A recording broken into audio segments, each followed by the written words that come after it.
Hattee wayiidhaa ta'a. If dandeef Hattee ni laata? hin jira. Saniifuu wani dirqama wal gurguranii hojjechuu. Saniifuu Amzaan sirrii jira jeqaatima. hojjechuudhaan inni islaamii isaarratti hamsaan liqii jira hojjetu. Biizinesa seeraa fi hojjetu jira. Amzaan sirriidha. Hai boo bara bultii gurraachaa sideessee biizinesatti argataa jira. Sirrii jiru osoo jiru. Manguddummaa gisee nama yaamanis boobsa. Gisee manguddummaa nama yaamanis bakka online nama dhooni maallaqa itti argachu. Bakka Sirriidha. baay'ee deemee afaan irraas jira.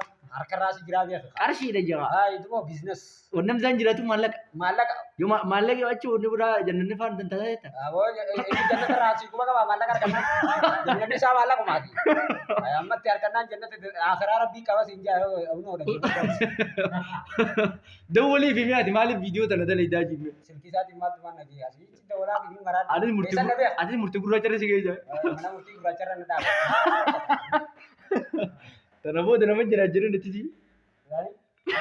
Ini bisnis saya waan bareedaadha. Wallahi ilaalii ilmuumaa namaatu tokko malee tokko haqee wallahi jannata barbaada asirratti.